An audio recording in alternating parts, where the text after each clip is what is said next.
What do you do when your battle chooses you? What do you do when something shows up on your doorstep that you did not directly cause, choose, or definitely anticipate? Life is not always easy. In fact, some of you today, you're here and you're going through the toughest season of your life. There will be seasons where we will suffer. There will be seasons of real pain. And the question is, how will you respond in those moments? Life is hard sometimes. Easy, it's not an option. But it's worth fighting. It's worth believing. It's worth giving yourself a chance. It's worth mustering yourself up, standing up inside yourself. It's worth fighting relentlessly, never giving up. It's worth it. You can do it. You can do it. You can do it. Life sometimes throws you what we like to say is curveballs. How do we handle that? And that's going to be the issue, the topic tonight here on Two Steps Ahead podcast, highlighting the stuff that we've stepped in so you don't have to. I'm Son Edom. And on tonight's show, we're going to talk about grief, loss. How do we cope? Can we overcome? And it's not necessarily grief due to death, loss of life. We've all experienced somebody, I'm sure, in the course of our lifetime that we knew personally, or maybe we knew of somebody that has passed away. And the grief from the death, the loss of death, or the loss from death can be very difficult to overcome. But there's also other areas that we can have grief over. I mean, 2020 taught us a lot of things, and one of the things I would imagine is how to overcome. And then another thing is how to deal and try to process loss. A lot of people lost their lives with COVID. A lot of people lost their jobs, lost their businesses. They lost a lot of things. And so that's what we're going to talk about tonight. We're going to get into the topic, the idea of dealing with loss, dealing with grief, how that affects us, how that affects each different part of us, and the fact that there really isn't any answer or any concrete way to overcome grief. It takes each one of us to overcome it in our own way. And we're also going to talk about if we know people that might be struggling, that might be going through things, how we might be able to help them out, or what we could possibly do to be there for them, because it's not easy. A lot of times we don't know what to say. A lot of times we don't know how to act. Maybe we've never been in that situation before. And so we don't know what to say. We don't know what to do. How do we handle it? And so that's what I'd like to talk about. And then also, throughout the show, if you feel like calling in, feel free to call in at 626-676-8972 is the number. 626-676-8972 is the number. But there in the show open, sometimes that battle chooses us. We don't choose it. We don't go out and look for something bad to happen. We don't go looking for that thing that's going to upset our lives to go after it. It oftentimes is an unexpected circumstance that comes knocking on our door, and we learned that in 2020. It could be the death of a loved one or someone we know. It could be the breakup, a relationship breakup. Maybe you've decided to part ways with somebody that you were seeing, and so there's the loss. Maybe there's the loss of job. The pandemic came through and a lot of people lost their jobs. A lot of people lost their businesses, their life savings. Maybe it's because of a sickness like cancer or something serious. And going about it is going to be difficult. It's not easy. It's not easy. Easy isn't an option. The struggle is going to be real, but the battle is worth fighting. Never give up, because you can do it. We've talked about it many times over the last couple of weeks about that lion mentality that's in us, about raising the standard, raising the bar so that greatness that is within us can come out. And oftentimes when we're in adverse situations, such as dealing with loss, dealing with grief, that's when we really got to step up and decide, what type of character are we going to have? What are we going to do? How are we going to overcome this? Are we going to let it defeat us, or are we going to go after it and we're going to overcome it? Now, that might not be right away. That might be a process. The process might be long, The process might be a lifetime. I often think about people that have to overcome addiction. It's a lifetime commitment, but yet they overcome. Their inner greatness comes out. They defeat it, but it's an ongoing process. So it might not be simple. It might not be easy. It might be a long journey. You think about the death of a loved one. So we have loss and grief over the death of a loved one. The beginning part of the year, each year, doesn't matter what year it is always kind of difficult. And it gets easier as time goes by. Years go by. It's not that time heals all wounds. It's like you need time, though, to heal. And so as time goes by, time isn't healing the wounds. You're healing the wounds or you're overcoming those, but it's just taking time. But every January 16th, my grandmother, it's the anniversary date of her passing. Now, she was 96, and a lot of people would think, hey, that's great. She lived a long life, healthy life. And for me, as a grandson, the loss might not have been as severe as maybe for my father, lost his mother. Maybe my uncle lost a mother. I don't think there are any siblings left. I think she was the last one, being 96 and all. But for me, it's almost like, okay, I know that people don't live forever. And I know at some point we're all going to pass on from this earth. And being 96 and being one of the oldest grandchild, in fact, probably the oldest grandchild that I can think of, I was able to spend a lot of time with her growing up. So I got to experience a lot with her. So the sadness for me, the grief wasn't as strong, I guess you could say, as it was maybe for others. But every year I like to celebrate her passing. And that comes on January 16th. And then as I've discussed on other podcasts, my friend Chris on February 4th, it's the anniversary date of his passing in a car accident. Happened like 32 years ago. And then on February 20th, 2 years ago, my Aunt Catherine passed away from cancer. And so as we go through the first part of the year, every year, there's always kind of 3 significant death anniversary dates that pop up. And for my cousins, we just went through February 20th not too long ago. And it was harder for them because they lost their mom. And they have to go through that struggle every year. And so for them, the process of healing, the process of getting over it, the process of coping with it, the process of grieving continues. And so for them, it's going to take a little bit longer than maybe for myself. Loved my aunt. She was the best thing ever. I've been fortunate and blessed to have great relatives. And so for me, dealing with the loss of each one of those 3, my grandmother, my aunt, and my friend, it's a little different. It took a little different approach. It took a little bit of different time frame. There's a lot of things that went into it that was a lot different. But when you lose someone that passes away, there's a finality to it, unless maybe you're a person of faith and you believe in the afterlife, and then there's the afterlife, the all eternity that you might see them again. And so we all kind of understand what it's like, or we all kind of understand that with death, there's difficulty, there's mourning, there's grief, and we all understand that. And again, a lot of us might have either gone through it personally or maybe know people that have gone through it or in some way have experienced it. And so we understand that. But as I was thinking about this and thinking about the last year, some other things started to enter my mind. Things that maybe we don't really understand that we should grieve. Maybe we don't really understand that, the grieving process that we deal with when it comes to the death of a loved one or the final death, the passing from this earth. Maybe that type of grief, that type of loss needs to be dealt with in kind of the same manner. So think about this. So what about the death of a person, or the loss of a person, I should say, that was a non-death, the person that's still alive? Maybe this happens when someone or something profoundly changes in your life. Someone maybe disappears. Maybe, like I said, there was a relationship that broke up, and now that person is no longer in your life. Maybe a person feels torn between the things that have happened and the hope that things will return to normal. And there seems to be a looming sense of life as you knew it. It's fading away, kind of like the reversed Polaroid picture. Now, some of you might be asking, what's a Polaroid picture? Just kind of a scary thought.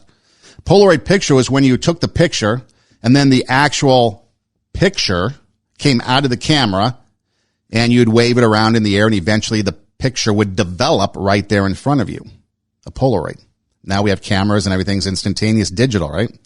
And as you watch the Polaroid develop, it would start out as just a blank picture, and then you would slowly see the image develop. And then eventually it would become a full image that you could see clearly if you took it right. And so sometimes in life, that's what we see. We kind of see the reverse of that. We have the picture of life and everything that's going on, and then all of a sudden starts to fade away. How do we adjust to that? How do we deal with that? How do we handle that? A lot of times we think we just move on. How many times have you, or maybe somebody you've known, been in a relationship that breaks up and you're devastated and you've been in bed for days and you really can't cope? Maybe back in high school, you couldn't go to school because you didn't want to see the person, and then the audacity that they start dating somebody else and how that hurts. And so then you start to go through this cycle. And a lot of times people don't think that's a real thing. But yet we grieve the loss of somebody that's still alive, but no longer that person is in our life. And that could happen at a job with just coworkers that are friends. You don't see them every day. That routine goes away. But yet there's still something there that's missing in your life that changes. It's that significant change. So when you talk about loss, what are we talking about? Again, I like to start things with kind of a definition or some sort of sense of direction as to what it is specifically we're talking about. So when we talk about loss, we're talking about the loss of anything significant to your physical, physiological, spiritual, and interpersonal life. And throughout our lives, we're going to go through many things. We're going to experience many non-death losses. Some will feel minor. Some manageable, others will feel life-threatening, will feel devastating, and the loss, the impact of that will be greater. You think about a job loss. A lot of people lost their job in 2020, lost their business because of the pandemic. Imagine the tragedy. Or what about the riots that took place and people lost their life savings that they invested in that business that they lost? The devastation, the frustration that we saw people talking about on the news, that stuff is real. What about the people that just lost it because of lockdowns? Out of their control. These are things that went on that wasn't even their control. I mean, you think about bad business management and you lose your job or your business because of bad business management. Maybe you mismanage the finances and that's on you. But imagine circumstances outside those battles that choose you, those unexpected circumstances that showed up. And now all of a sudden your dream is gone. Your loss is there. It's real. What are you going to do? You don't know what you're going to do. And it's not easy. And the struggle is real. But the battle is worth fighting. Rising from the ashes like the phoenix and starting over. That takes a fight. That takes the greatness within you. That takes raising your standard and bringing that greatness out and overcoming. And it might not be easy, but nothing worth fighting for is going to be easy. So you have the loss of someone that is still alive but no longer in your life. And then there's some other things, like a secondary loss, for example. So when it comes to grief, it's easy to focus on that kind of one big thing, a loss of someone we loved, the primary loss. But then what about the other things that upend other areas of our life? We talked about it, job loss, relationship breakups. Maybe we got a bad grade in school, and so that takes away possibly our academic scholarship. Or maybe we performed bad in a concert that we've been practicing for. Or maybe we didn't do so well in a ball game, a championship game or something. And so all those are losses. But then the grief from that can spiral downhill for us. So we have a primary loss, and then we have all those things that are attached to it. So the reason that grief can feel like it upends every area of our life is that primary loss can kick off a string of secondary losses. So after experiencing a devastating loss, grieving people often are surprised to find that ripple effect happens. And there's subsequent losses. So you lost your job. Okay. So in the sake of transparency, in 2020, I lost my job. So what was I going to do? And it was in academics and everything closed down. So there wasn't real options to go back. And so instead of letting it consume me, I decided to try to figure out ways in which I could survive financially. And it went outside the box. You know, in the box of life, people tell you this is where you should live, this is where you should be, but yet there's a whole box outside or a whole bunch of space outside that box. So you start thinking outside the box. and you start making it a challenge. And so the grieving part necessarily wasn't significant. Sure, it sucks to lose a job, but it wasn't the grieving part, like the shock and all that comes with it. But it's like, how do you handle it now? How do you bounce back when all your expertise is in an area that's shut down? If you lost your job, you lost your business, how do you rebuild? How do you save again? What do you go through so that you can get the savings back so that you can then rebuild? In a relationship, how do you bounce back and get out there and maybe meet somebody else? And so you have all these different things going on in life. And so there's going to be a mark left upon your life. What is that mark going to be? I don't care how good you are. I don't care how talented you are. I don't care how much you work on yourself. There are some times when things aren't going to go right. There are times when anything that can happen will happen. Life happens. The unexpected, the uncalled for, the unintentional. We've been damaged emotionally, damaged spiritually. It may be your business. It may be your heart that is broken today. It may be the number in your bank account that is screaming, you are broke. You can break physically, you can break mentally, you can break your heart, you can break your spirit, and all of those are going to leave a mark. But the mark that they leave can be the mark of victory or it can be the mark of defeat. So is it going to be the mark of victory or the mark of defeat? Bad things will happen. People will say to plan for bad things to happen. You've heard the saying, save for a rainy day. It's been raining quite a bit in a lot of places for a long time. So sometimes we should have that contingency plan for bad things to happen. But we get damaged physically. We can be damaged mentally, emotionally, have that broken spirit. There's going to be a mark that's left. But is that mark going to be a mark of victory or a mark of defeat? Are you going to throw in the towel and just give up? Or are you going to sit there and fight? Are you going to go after it? One of the biggest things that I think a lot of people suffer from is loss of identity, the loss of who we are. That thing that made us who we are. Could be a job. It could be a relationship. It could be status, financial status, the car we drive. It could be a number of things. I know for me, one of the biggest things that I had to kind of struggle with, so to speak, was when I was coming back here to Los Angeles and I was leaving the state of Nebraska, and I'd spent 5 years there in radio, sports director for 5 stations, and coming back to LA, that identity of being that on the air broadcaster for 5 stations and broadcasting sporting events and being out there, being that public figure was gone as my role here in LA started to become more behind the scenes, producing and things like that. And so there was a struggle there for a little bit to find out what my identity was. And then I realized that was, for me, and I'm not speaking for anybody else, but for me, that struggle of identity became irrelevant because who or what my job was did not define who I am. So once I figured that out, then it didn't really matter to me what my job was because my identity was not in my job. That's not who I was. That's what I was doing. And who I was something different. Who I was that person inside me. So no matter what I did, whether I was on the air, whether I was behind the scenes, whether I was working security, whether I was working in radio, it didn't matter because that did not define my identity. But a lot of people struggle with that loss of identity. And we lose that. And so what happens? And that's hard for a lot of people when you lose your identity to try to get it back or to try to figure out who you are. Because a lot of people will struggle with their loss of identity. And a lot of people will think, well, just get over it. Get back in there, find another job, do something else. But it's not. It's a process of that loss. And that loss equals grieving.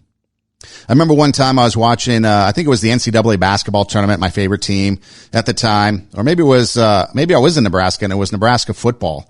Anyways, we're watching a very important game and our team loses and it was sad. And I remember somebody actually said, it was a pastor that I was watching the game with in a group of people. And he actually said, it's okay that people don't understand, but it's okay to mourn the loss of your team. And a lot of people thought that was kind of superficial. It's just a game, right? But no, to those players, it wasn't just a game. That's what they'd been striving for. That's what they've been working for. That's what they've been practicing for. They've been raising the bar.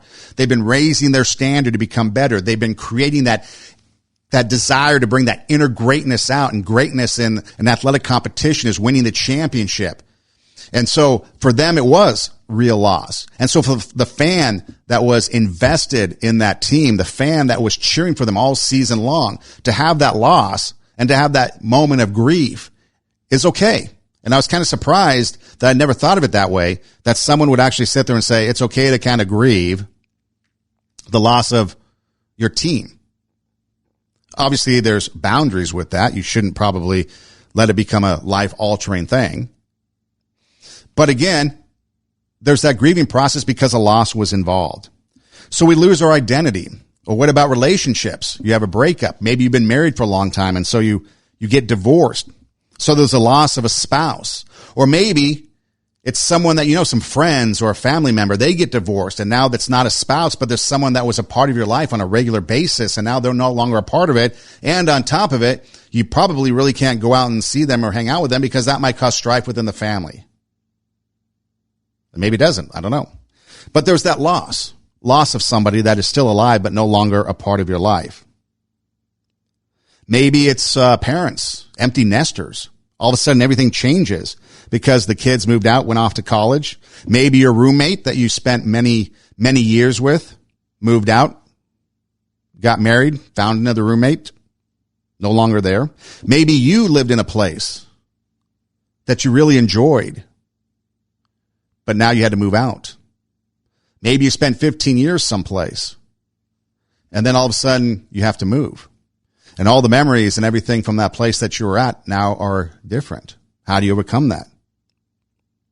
One of the biggest things that I saw that was kind of interesting in this whole process was the things that we don't understand is sometimes even the loss or change in physical appearance.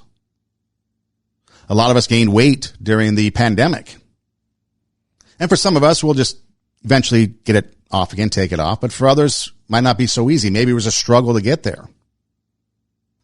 Maybe you're a cancer survivor. You had to go through chemotherapy. So maybe you lost your hair. Maybe you had a mastectomy, and it changes your appearance. I've had discussions with a couple women, and they feel that they're not a woman anymore. It changes their identity. It changes their appearance. It changes a lot of things. We grieve that loss. Maybe we have skin issues. Maybe we get into a car accident and that alters things. Our appearance, our attitude, our cognitive function. I can't tell you how many times after the fact I come across somebody, and fortunately it's not too often, but there's been a few significant times I come across somebody and you look at them and you know there's something different. You know that they might be a little bit slow. Maybe they're not all there. And then you find out that they were in a car accident. I remember a kid in high school was that way. He wanted to be a part of athletic teams, but he couldn't because he just didn't have the skill and ability, and he was a little bit slower. And so everyone just kind of catered to him as, the ball boy or the water boy, part of the team, but not really. But then you found out that he was actually a great athlete before he transferred to the school, and he ended up transferring to the school because he was in a car accident, and it changed him fundamentally. He wasn't the same person cognitively. His personality had changed, and it was different for him.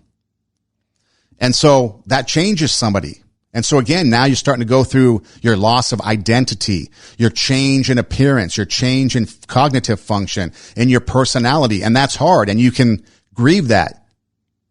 It's a loss. What about life changes? How many of us went to high school? Wasn't me, but maybe you were the big man on campus or captain of the cheerleading club, the cheerleading squad, or the president of some club. And then all of a sudden now you're graduated and you're going off to college. Now you're nobody. You're a freshman again. You got to try to find your way. Your friends aren't around anymore. That was the biggest thing that I saw teaching at the community college was these people that would come in, these students, and you could tell they were something special on their high school campus, and now they were just another nobody, like all the other freshmen trying to find their identity again. trying to find their circle of friends again. No, they were no longer hanging out with a bunch of people on the quad or at the lunch tables or in the cafeteria, but now they were eating by themselves on the back side of the library because they didn't have any friends. There's a change. You lose that experience that's around you, and it can be hard. A lot of times in sports, you hear, for example, in baseball, there are many stories of athletes who had the ability and the talent to play. But once they went to the minor leagues and their lifestyle changed, they got homesick. And they couldn't overcome that homesickness of wanting to be home. And eventually they give it up. They had the talent and the ability to play, but they just couldn't get over that homesickness. And so they give up the game. It's that change. It's hard. It's difficult. What about our loss of safety and security? Maybe it's a physical safety. Maybe it's a mental safety or emotional safety. You know, those lifestyles that make us secure. Maybe there was a break-in and now you no longer feel safe in your house. Maybe something happened in your college dorm. Maybe you were walking home from school or walking home or just out for a hike or whatever, and something happened. And now that sense of security is gone. Maybe there's violence in the community. I just got done watching that Netflix series about the Night Stalker, and you could sense that the community was scared. They were scared to go to sleep at night because you could have been the next one. And so there was a loss of safety, and that was emotional for people, and it was hard for them to deal with that. And so they're grieving that safety that they lost because you could be next was the basic underlining theme of one of the episodes. Maybe children of divorce. You've lost that sanctity of marriage, so to speak, or that security of the household, that family unit, and now it's gone, and you don't know what to do. Maybe you're an abuse survivor. Maybe you have that battered puppy syndrome where you've gotten away from it, but now it's hard to trust people. How do you overcome that? You have to go through the process of healing. Our safe space has been violated. We lose our dreams. Maybe we wanted to do something in life, but we ended up getting married, having kids. And so it wasn't quite the same. Maybe we didn't make our top college that we wanted to go to, so we had to settle for something different. Maybe that's a devastating loss to us. Because for 18, 19, 20-year-old, that's a big deal. Maybe for people that are older, might not seem like a big deal. But people work their entire high school careers to get to that specific college that they want to get in, and then they don't get in. Maybe careers, you're on the fast track to management or fast track to being partner in the law firm. And then all of a sudden the pandemic hits. Or there's other issues that come up. You had the deep freeze in Texas. Maybe that altered your finances. So you have financial loss due to unforeseen troubles. Things change. What do you do? How do you overcome that? You have a choice to make. Do you give up? Just throw in the towel, raise your hands up, let life dictate to you the consequences, those unforeseen, unexpected circumstances? Or do you fight? Because every time you break, and in every way that you break, while it's a chance for you to give up and for you to fall apart, but there's also opportunity to get stronger and get smarter and get faster and get tougher and get more stable and get more resilient and get better. What I need you to do is I need you to find a reason to keep going. And if you can find a reason to keep going, I know you're strong enough to do it because you're human. And every human has what it takes to get past whatever they're going through if they decide to. Push through it. Push through it. Tragedy and trials come to everybody. Only the strong survive. The fight isn't over. The fight is just beginning. You have the opportunity to show the world what you are really made of. The fight is in you. Find a reason to fight. Find a reason to keep going. Don't give up, because that fight is in you.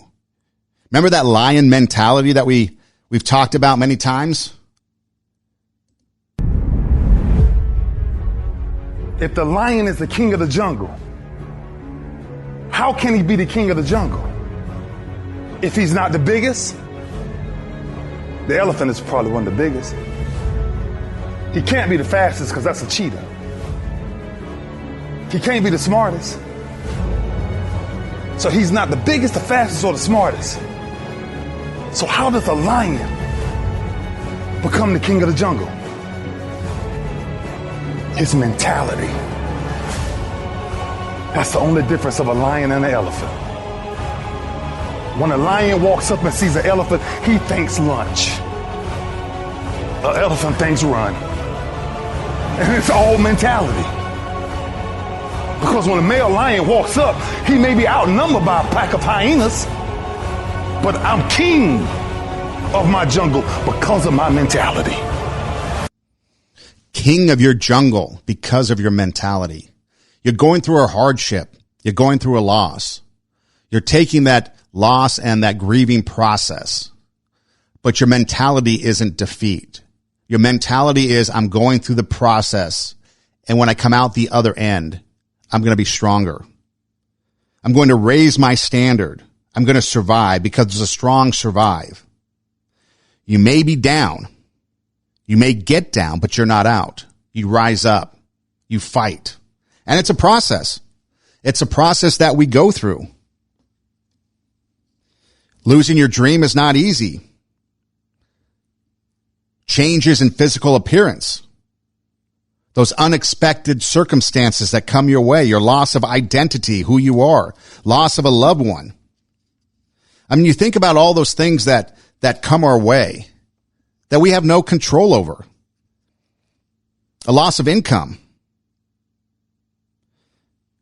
We have to move because we lost that income. We had to sell the house and now we have to move someplace else. We lost that financial security that we were banking on. You know, what's that American dream? We get a job and then we work there for what was 20 years before retirement, then 25, now 30 maybe. But there's retirement, financial security. Then we get retirement the rest of our lives. We get a pension. We have our 401k. But then all of a sudden something happens like a pandemic and financial security is no longer there. We lose our business. The idea of feeling safe, familiarity. How many people struggle with change? Just change in routine, change in things that we go to. Again, the relationship losses, those traditions that came with it, those activities that went along with it. Maybe you lost your role as a spouse because of a divorce. Maybe a father, a mother, a sister, a brother, a friend, a caregiver. So that role that you once played is now gone. How do you handle that? You grieve. And it's a process. You lose that support system that was there. You know, last week we talked about a couple of instances, and there was a girl, Sarah, who went through a rape, and she did not have that support system from her family there. But yet she had to rise up, raise the standard in her. She had to forgive. She had to go through the process of grieving. But then ultimately, she got through the end. And it was a process and still is a process. But the support system wasn't there. Milestones are broken. That family structure is gone. And the future together is no longer there because that loss of partner or that loss of a child. It's no longer there, so that future is gone. You lose your identity. You lose your dreams, your sense of purpose, the memories, your faith, your motivation. And you start to lose it all, and you start to sink, and you spiral downward, and you keep going. But do you have it in you? Do you have the fight in you to come back? Do you have the mentality of a lion that you're going to overcome this? And you're going to be stronger for it. So how do we do that? It's not easy. It takes time. It's a process. But the pain that we feel is not permanent. pain ain't permanent. Your pain ain't permanent. You can get through this. You bigger than your pain. You better than that. Come on, you need to remember, this is not the first time you cried. This is not the first time you were short of breath. This is not the first time you didn't see a way clear. This is not the first time you were hurt. This is not the first time your heart was broken. This is not the first time you didn't have enough money. This is not the first diagnosis that came up from behind. Say, I'm going to live to tell the story. This too shall pass. I will remain. I'm not going to quit. Every one of my burdens, there's a blessing on the inside of it. If you don't quit, you will win, baby. You're going to work through this. You're going to get up. You're going to get dressed. You're going to get out. And you're going to do what you've been called to do. You're going to be what you called to be. And you're going to prove to everybody that tried to break you, everybody that tried to stop you, everybody that tried to kill your dream, you're going to prove all of them wrong. Just keep coming back. If you got nothing left to give, just show back up. Half of life, man, is just showing up. And I'm telling you right now, don't give up. I'm telling you right now, don't give in. Get through it. And if you can get through it, if you can work through your pain, I'm guaranteeing you on the other side is a reward. Pain is not permanent. Pain is temporary. Pain is not permanent. It's temporary. You can overcome that prior loss, that grief, that suffering. You can. It's difficult. It's hard, but you can overcome it. You can live to tell your story. Don't quit. Don't give up.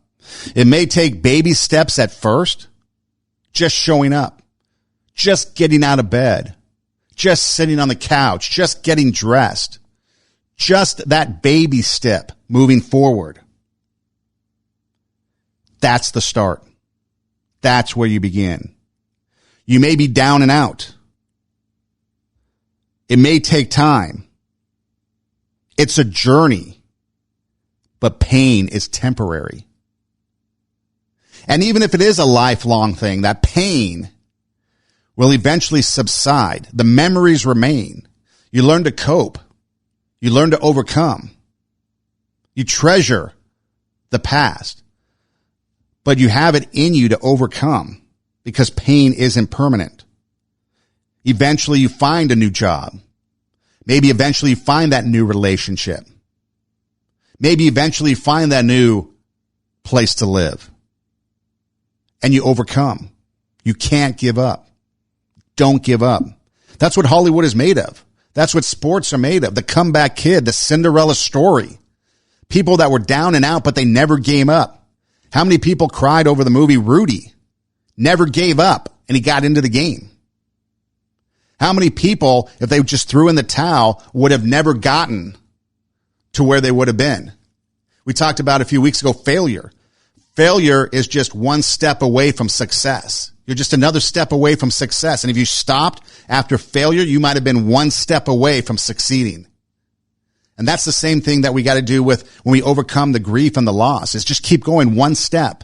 Because if we give up, that might be the last step of failure. That might be the last step of giving up, because the next step starts to make us successful, starts to make us overcome, start to make us changing our life to something better.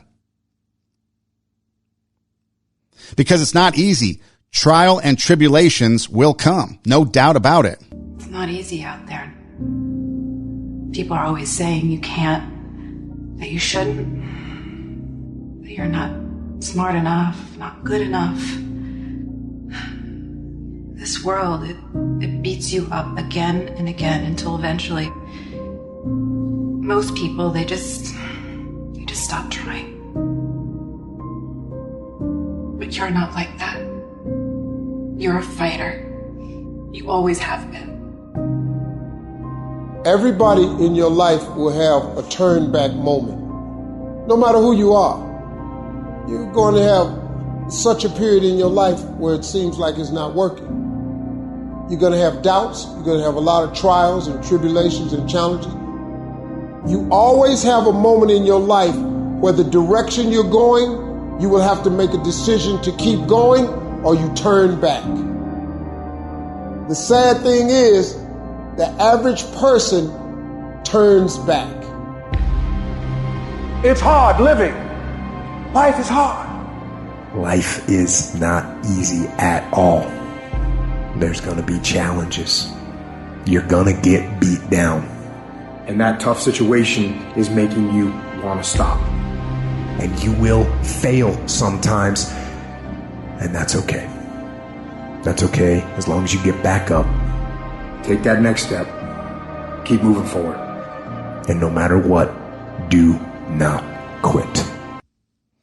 So it's not going to be easy. Trials and tribulations will come. We should expect it. The average person, did you hear that? The average person will turn back. Don't be average. Rise above it. Raise that standard in you. Sure, you go through the process. Sure, you're down and out, but rise up. Don't be average. Overcome that. Take the baby steps to move forward. You get knocked down. You get up again. Like that song from Tub Thumping. I get knocked down. I get up again. Never going to keep me down. You move forward, but most importantly, you don't quit. No matter how far down in the belly of despair you become, or the belly of despair you go, no matter how depressed you become, don't quit. Don't give up. Ride it out. Focus on what's coming up. The good. The greatness that's in you. That's the thing that we focus on. That's the thing that we have to be able to rise to. Because you have comeback power.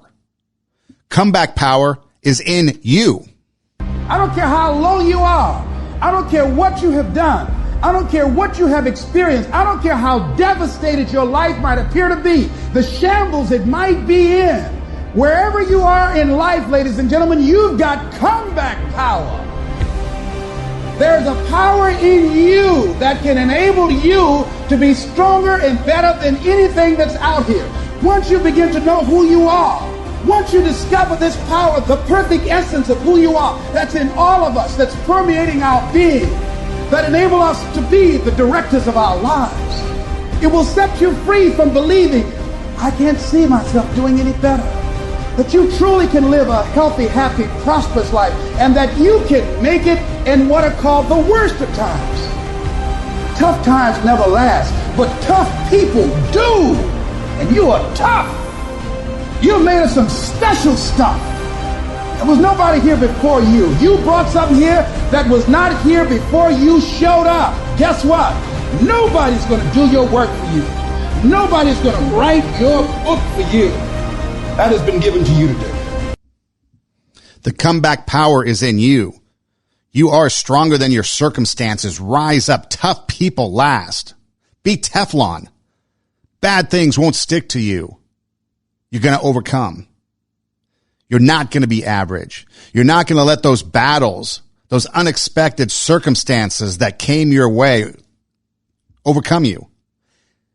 Easy is not an option. The struggle is going to be real, but the battle is worth fighting for. Never give up because you can do it. Remember, pain is not permanent. You can have the mark of victory if you fight. It's not going to be easy, but you can do it because the comeback power is in you. Greatness is in you. The mentality of a lion is in you. Failure is not an option. We're raising the standard. We're going to rise above this because tough people last. So how can we cope or strive to overcome? Because a lot of times we really don't get over it. And you can ask many people and you probably get many answers. And so obviously what I'm about to share isn't the finite or the finale of how to handle it, but it's some things that I've blended together between things I've heard and experienced in life. And so for me, how can we cope or strive to overcome? The first thing is build a support system. Or maybe we have to go talk to somebody, counseling. But whatever it is, build that support system, people around us, people that we can talk to. Because it is a sign of strength to reach out and talk to somebody. People have always said, oh, you go to a counselor, you go to a therapist, like it's a sign of weakness. No, it's a sign of strength to reach out and talk to somebody. Let your friends in. Let your trusted friends in. Don't shut them out. Lean on people. It might be hard to lean on people and to rely on them, But we need that support system to overcome, whether it's a loss of job, a loss of a relationship, a loss of finances, a loss of somebody, a death in the family. But we need to rely on people. We need to be prepared in the aftermath. Have a plan. You know, anniversaries are going to come up. Birthdays are going to come up. Other events that you've been a part of are going to come up. How are you going to handle those? Are those going to be a trigger that then send you back into that belly of despair, that depression? Or are you going to be prepared to handle those things? One of the things that I've enjoyed doing that come up every year, as I talked about in the early part of the show, is the tribute videos that I put together, pictures, slideshows. And I'll put them on social media and they pop up every year. And so I have one for a few people throughout the year that pop up that I like to play. And I'm sure people, friends connected with me on social media maybe are tired of seeing it, but that's my way of remembering those things, of having a plan to be able to celebrate life for those that have passed on without us. But we have to have a plan. Relive the memories. Don't bury them. Let them come out. That's how we remember people. That's how we enjoy people. People that are no longer with us. You know, how hard is it in a relationship? You have music, right? We share songs. Hey, this song's our song. It's a relationship song. And then all of a sudden, or it was our wedding song. And then all of a sudden that relationship is no longer there. And then you hear the song, it brings us down. Major bummer, right? But do we let that song remain a major bummer? Because maybe you like that song and you introduced it into the relationship. And now what are you going to do? Not play it anymore? Maybe it's from your favorite band. Music is the soundtrack to life. And a lot of times music can be depressing. It's a depressive medium for a lot of people if we let it. But we don't have to. We can allow that music, those songs, to bring back the good memories, even when the relationship has broken down. We can start new traditions. We can connect with others, make new plans. We don't always have to rely on the past. Change can be good because we can start new things. We can create new ideas, those new traditions, those new anniversary dates, those new things that we wanted to do. We don't have to rely on the past and grieve those anymore. It might take time to get over it, but we can start new traditions, new things. Try something new. And every year it might be something different. I don't know. But at least you're trying. And that's taking those baby steps moving forward. You're connecting with others. If it's loss of someone, it might be like a grief support group. If it's a team, maybe your fans are at the bar watching the game and then you all, wallow in the mire. Maybe it's just people that lost their job that want to come together and hang out. Or maybe it's just life is getting to you. And so you come together and you connect. You allow yourself to feel the range of emotions because you will. You will go through it. You will go through the stages. So allow yourself to feel the anger, to feel the sadness. Let the tears flow if that's your thing. Be happy. I remember when my friend Chris died, it was a sad day, but we all ended up in his bedroom sharing stories and we ended up laughing hysterically for a long time because the memories came back of the fun times and the funny times. And so here we are on the day of his death, but we're laughing hysterically. If someone came in and did not know what was going on, they think that we're having the time of our lives because we were allowing the range of emotion to come through, the tears, the laughter, the solemn, the celebration of life. For some of us, or for some of you, if you have faith, maybe you find comfort in your faith. You fall back on your belief system. You have to take care of yourself, your mental health. Like I said, maybe that's talking to somebody or building a support system.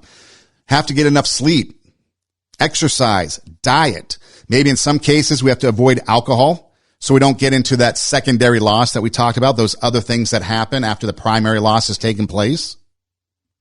Maybe we make positive changes, start new routines, get some healthy habits. But we're going to avoid those big life decisions because we're not in the mood or not in that mindset, that success mindset to make those decisions. So maybe we put off the big life decisions for later when we've overcome the grieving process and we're starting to get back on track. And that might take time. Another way we can cope or strive to overcome is be patient. Like I said earlier, time may not heal all wounds, but time is necessary for healing. And that's what we need to do. We need to be able to take the time to heal and not rush it. A lot of people will sit there and say, oh, you should rush it, or, hey, you've grieved for 2 years, and so it's time to move on, or they put standards around that grieving process. But you know what? It's going to be individual to you. It's going to be your journey. It's going to be you, the one that's going through it. And so it's going to take time. Each person is going to go through their own thing separately. Rick Warren is a pastor at a church here in Southern California, Saddleback Church. He lost his son to a suicide when his son was 27 years old, suffered from mental illness. And at one point, this is what he's talked about as far as the grieving process and the steps that helped him. When my son took his life last spring, after struggling with mental illness for 27 years, it was devastating. It didn't destroy us, but it was devastating to us. And I actually think there are 6 stages of grief. The first stage is shock. Then comes stage 2. And by the way, shock is not simply a day. For me, shock with Matthew's death was a month. Then you move from shock to sorrow. And sorrow is that profound sense of sadness. You can't get over grief. You can't get around it. You got to go through it. If you don't deal with your grief, you don't actually feel it, you stuff it, it's going to come out sideways later on. Then the third stage is what I call struggle. And the struggle is the why questions of life. Why me? Why now? Why this? There are a lot of things that happen in life we're just not going to know on this side of eternity. For me to understand why everything happens the way it does is like an ant trying to understand the internet. My brain isn't big enough. And then you eventually have to come, or you get stuck there, to stage 4, which is surrender. And surrender is when you say, I'm never going to know the answer, but I'm just going to trust on this. See, what happens when we have a major loss in life is we look for explanations. But explanations never give us comfort. If my wife died tomorrow night, and I knew why, she died of cancer, it still wouldn't make me any less sad. So stop looking for an explanation. Then stage 5 is what I call sanctification. Now, that's a Bible word that means God starts working inside you. You start changing. I'm not the same person I was a year ago, having gone through the valley of the shadow of death. Then the last stage, and this is the stage that I think is real important to Giving Sunday, and that is service. And the final stage is God wants you to use the pain you've been through to help other people. And so don't be afraid to share your hurts, your weaknesses, your failures. That's part of giving too, not just your talents, but your trouble.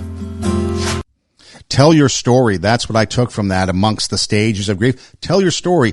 Get better. Overcome so that eventually you can tell your story to help others. Inspire others. Let them learn from you so that they can overcome. Just like forgiveness is a strength, just like seeking counseling or support system is a strength, telling your story is a strength. Now, you might be in a position where you're not the one going through things, and maybe it's a friend of yours, or maybe it's somebody else. So how can you help others after a loss? Well, first off, you can be understanding. Even if you don't understand yourself, or maybe you don't agree yourself, be understanding. Understand the situation that they're going through. Listen, and then talk. And you know what? The talk might be, dude, this just does suck. The breakup sucks. The loss of job sucks. It sucks. And that might be it. Just agreeing with them. But listen. And then maybe you do have some advice for them. Something to share. But be there. Be understanding. Listen, and then be there. Just be there. Sometimes your presence is enough. They may ignore you. They might not say anything to you. You may be sitting on the couch. You may be in the car. But just being there, because they know they're not alone. They might not be able to express that, but they know they're not alone, and you're there for them. And sometimes, even though that's not communicated, they're just happy you're there. So be there. Offer to help. Maybe it's providing food, childcare, maybe some financial support, but also know when to back off, because a lot of times we need our space, right? We're going through something tough. Hey, we need our space. So give them space. That's probably the toughest thing to figure out, when to be there and when to give them space. But you know what? Again, just being there and offering it up can sometimes make a world of difference. Be patient. It's an ongoing struggle that may take time or even a lifetime. So be patient with them. Don't put any timetable on what they're going through. Be flexible, because we don't know how this is going to play out. So we want to be flexible. Be able to go with the ebb and tide of this whole thing. And then allow yourself grace when dealing with someone else's loss, because you may not know how to handle it, or maybe you never experienced it, so you don't know. That's okay. Just be yourself. And that's how you can help others after a loss, if you're not the one dealing with loss. This is Two Steps Ahead podcast, highlighting the stuff we've stepped in so you don't have to. Hopefully there's been a thing or two in here that you've been able to learn from or experience or grow from, or maybe just encourage you. You can always reach out if you need somebody. Maybe you need a support group or support system, maybe someone to reach out to.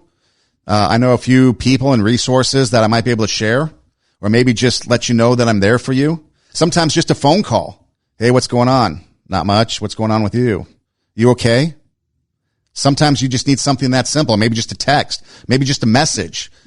You can find me on Instagram. There's two places. There's the show Instagram, Two Steps Ahead Podcast, TWO, Two Steps Ahead Podcast. You can DM me there, or you can go to Edom Rocks, EIDEM ROCKS, Edom Rocks. You can DM me there. Those are the two Instagrams associated with the show. Also, if you miss our live broadcast, we're on RadioWarp.com every Tuesday night. 10 p.m. Pacific time, RadioWarp.com. You can catch us on demand anywhere you listen to podcasts, or you can go to the Instagram pages and just click the link in the bios, and you see links, all kinds of options. Some of the best things to do is to subscribe to the YouTube or the SoundCloud account, because then you get a notification every time a new show is posted and you never miss out. But they're there. There's options for you to listen on your own time, on demand, as we say. And then also, if you want to email, because maybe it's a little bit more than DM, but you want to email, Two Steps Ahead Podcast, TWO, Two Steps Ahead Podcast at gmail.com. Two Steps Ahead Podcast, TWO, Two Steps Ahead Podcast at gmail.com is where you can also send an email. I'd like to thank you for listening, sharing your time with me. Really appreciate it. Reach out if you need to, if you want to. Just say hi. Say that you listen. Whether it's good, bad feedback, I'll take it all. After 2020, I think my shell is pretty thick. And so I'd be appreciative just to communicate with you and know what's going on in your life. Hey, thanks for listening. Do tell a friend. Take your passion. Make it happen. Be kind. Don't be an a-hole. And we'll see you next time here on Two Steps Ahead Podcast, highlighting the stuff we've stepped in so you don't have to.